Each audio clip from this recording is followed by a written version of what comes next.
Greetings, this is my last video of 2020. I'm not sure if I will get it out today. It is December 31st, 2020, and next year is 2021. Let's see if this next year ahead of us allows us to see some more of our friends. I want to thank a couple of people. First of all, I want to thank my friend Christopher, who a couple of days before Christmas stopped by with this little package here. This is new old stock. Originally, when he gave it to me, this was not opened. So this is sort of an unboxing, unbagging of the original books and paraphernalia that came with the TI-99 4A. I want to thank my friend Chris++, who's always given me feedback through email for my videos. Great stuff. Quintech Retro for inspiring me with these videos. The Atari Age members who have helped me out with the TI-99, and of course those in the Astrocade and Atari forums as well. My buddy Rick, who's been watching these videos. My son.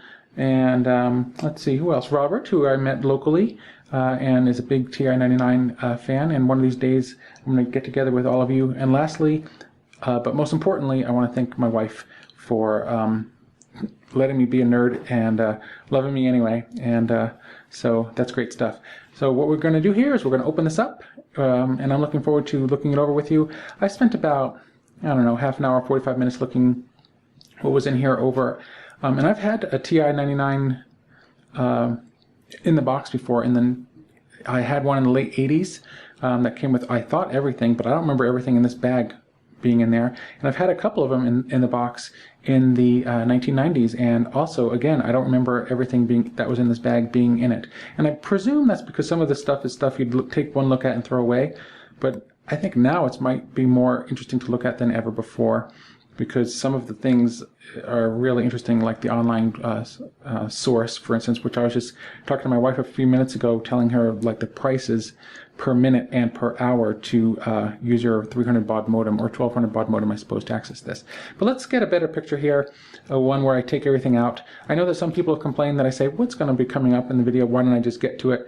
But it does allow me to focus in my head of what I'm doing, because I'm trying to keep these videos mostly edit free, and they mostly are. Most of the time I just cut off the beginning, cut off the end of each video clip, and then just smush them all together, do a fade in, fade out on the clips, and I'm done. And I edit the audio because the audio sounds atrocious until I edit it. So thanks to my friend Chris++ for teaching me how to use Audacity to do the best I can with my limited abilities using that program. All right, let's see what's inside this sucker. As you can see, I've already removed the paraphernalia and the books from inside of this bag. Christopher bought this for me, like I said, as a gift. Out of the blue, I didn't know he was going to try to find this. He bought this, I hope it wasn't too expensive for him. And I had this one book, but I didn't have any of the other additional stuff that came with it. This is the book I probably needed the least, because this is for someone who absolutely has no idea how to use a computer. But it's still pretty interesting, and I'm going to go through it. In fact, on the day that he came over and gave this to me, we opened this up and we went through and used some of the commands to use some of the basic, TI basic. So I want to read here on the side here what you get. If your local retailer does not stock the hardware accessories or software packages you want, you can order them toll-free directly from TI, and they tell you how to do that. So first thing we're going to do is get rid of this bag. It doesn't need to be there anymore. And let's see, move this over just a teeny bit. And this is the beginner's Guide to Basic. I remember going through this and the reference manual, and I'm so glad that I have access to the reference manual. I had it in a PDF format before, which is not really worth using. I mean, it's worth using if you have nothing else, but books are the way to go.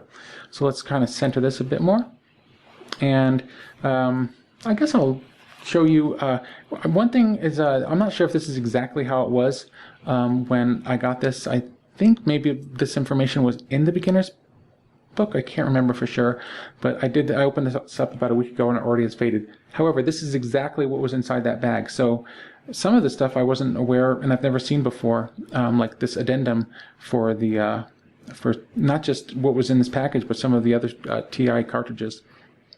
So of course this shows you how to use BASIC from the very beginning, as if you know absolutely nothing, which is kind of me. And the other day, my friend and I, we actually typed in a couple of, not programs, but we used the sound command, which talked about how to do it in here. And or maybe it was in this book, I can't remember. But so we were able to use sound, and I had no idea how to even edit a line, which I've since learned how. And when I say edit a line, I mean like if I made a mistake in line 10 or something like that, I could edit it, which is not as easy as I thought it should be. But basically what you do is type the line number you want to edit, and then, or you can say edit 10, and then you can start editing that line. There's a couple different ways to get into it. But this is a neat little book. It's a little simple, but it does show you how to use the simple commands in TI Basic. All right, the next thing we have is this business reply card, and you fill this out, and this is also your warranty card, I think, and you'd send this off to TI, and they would be extremely happy with you, because then you'd be on their mailing list, and they would try to sell you more stuff. I don't know if they would send you catalogs or anything in the mail. If anyone knows, send me or give me some feedback in the links, below. And this I thought was neat. I didn't know anything about this. If anyone was a member of the Texas Instruments Computer Advantage Club, apparently they had newsletters and things like that, activity books that they would send you, and there were none in the West where I'm living here, but there was some in the area where I was living on the East Coast when I would have gotten the system new, which was in New York City. They had 2 of them in New York City. I think that's the only city that has them, or in New York State. But they had all sorts of neat stuff that you could get, and I don't know how much it was to join. Maybe it was. It doesn't say. Maybe it probably had some kind of charge. I know the best club that you could ever join for that cost money was the Atari Club, and it cost $1, and they used to send you magazines, like the Atari Age magazine. Next up is the TextNet Information Service, which is a subsidiary of the Source, which was run by the Reader's Digest back in the early 80s. I don't know how long it lasted, but this is what I wanted to read here. It's economical. TextNet Information Service is available for just $100 subscription fee. Remember, this is in 1981, and costs are very cheap, supposedly. Fees are $7.75 an hour on the weekends and $20.75 an hour on the weekdays, and it's much cheaper after midnight for about 7 hours. That's incredibly expensive. This is the video modulator that would come along with your TI, and I don't use one with mine, although I do have one. I just plug it in directly into my monitor. Something I've learned from this, which I was not aware of already, and this would give me a better picture on my Atari 2600 and other systems at my Astrocade that use RF, is it talks about the 300 ohm and 75 ohm difference, and it gives a pretty clear explanation that you need an adapter to use it, at least with this modulator. I don't know if that's the case on other systems. I'm going to ask my friend Rick about that and see if I get a better picture. Apparently you get a picture, but it's clearer if you have the modulator working with the, what do they call, the impedance matching. So it says here, I don't know, you probably can't read that, but it says if you want to match the impedance, you need to get a Bollum matching transformer, which I've never even heard of. And I've been using computers for about going on 40 years or something like that. So maybe it's just not needed, I don't know. But this is a pretty good little device, but the TI has a wonderful, wonderful composite output straight out of the box. Then we have the TI Basic Reference Card, which is really useful. And it looks like it's a booklet, but really it is not. It opens up very wide. And there you go. And I've already found it useful just checking it out. Next, in the order, this stuff is in order that you would get it, even though it says read this first. This was not the first thing you see. So interesting. This is the addendum, and it covers a couple of different things. It covers this manual. It covers the user's reference manual, which I thought that's all it was going to cover, but it also covers the audio cassette manual and talks about some differences there, and the correct cassette recorders you could use in order to be able to get it to load and move the motor correctly. Let's see. It talks about the differences between using the TI-99 4 and the 4A for such programs as the Terminal Emulator 2, video chess, video graphs, what else here? Diagnostic cartridge, the differences between the function keys. So I didn't realize there were as many differences between just the plain old 4 and the 4A, but there's quite a few. And this is directly at Robert, who enjoys, I think it's indoor soccer. He and I played together when we got together for the first time. There's some differences here between the 4 and the 4A when you're playing the game. So I don't know if you're even aware of those, because the instruction manual will tell you, I guess, how to do it for the 4, but not the 4A. Unless they updated the instruction manual. I really don't know. And finally, now to the nitty-gritty. This is a really great find here for me. First things first here, I guess. Inside here are the keyboard overlays, and you would put this above your number key row, and you'd get, tell you what they would do. But why they gave you so many? I think there's like 6 or 10 of them here, something like that. And I guess it's because every program had a different one, and then you would write in above each key what they would do for a specific program, like say Terminal Emulator 2. Man. So the other ones are all blank. So I guess maybe you'd write down what it was for on the side here, and then write down what it does. So what I'm trying to explain here is they're totally blank. And here we have this. So this is going to be, like I said, not too much editing here. And finally, the user's reference guide. Let's push this out of the way, and we're going to try to take a good look at what's in this. So give me a second here, and I will try to zoom in for I guess this might be good enough. Think this is good enough, audience? Yeah, it is. Great, thanks. The user's reference guide shows a picture of your computer. On the side here, you get a quick guide to TI Basic, and I actually had to use this to figure out how to use my Nano PEB, so I could use the disk drive that's part of that system.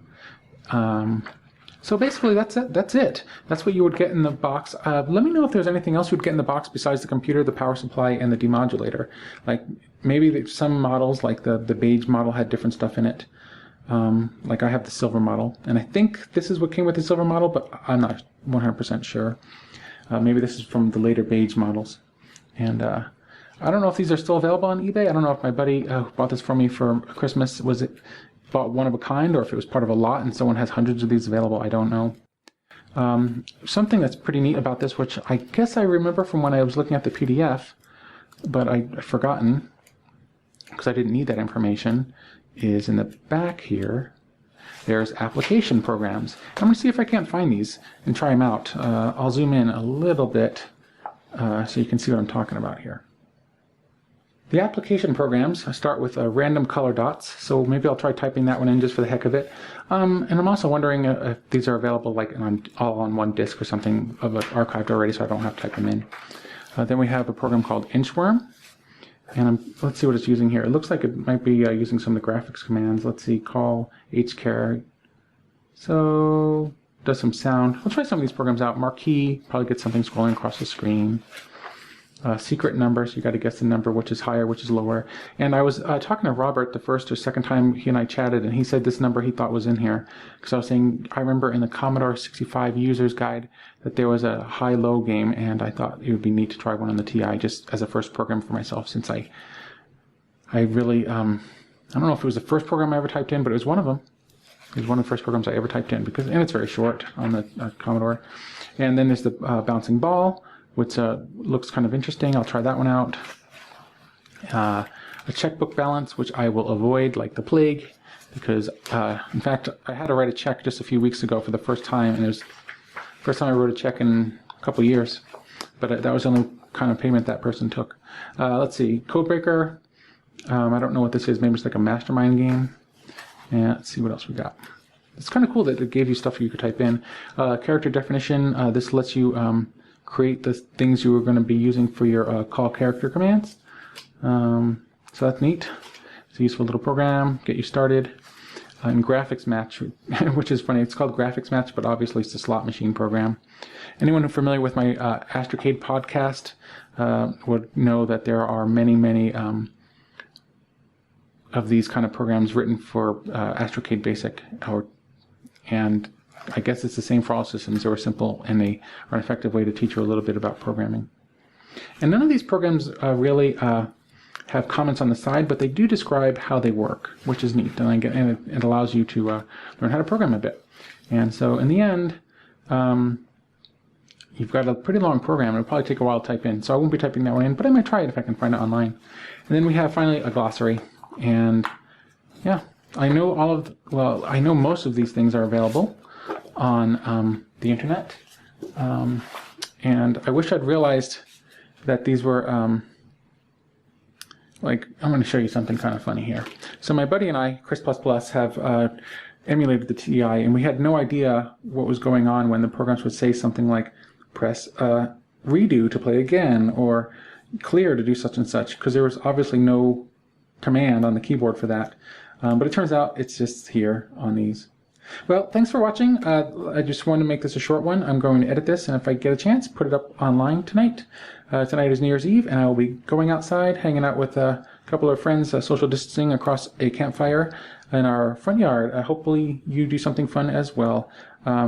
See you next year, and try to take out your TI or one of your other classic game systems next year and give it a whirl. And to my buddy Quintech Retro, I've been enjoying making these videos. Thanks again for inspiring me to make these. Have a good one, everyone.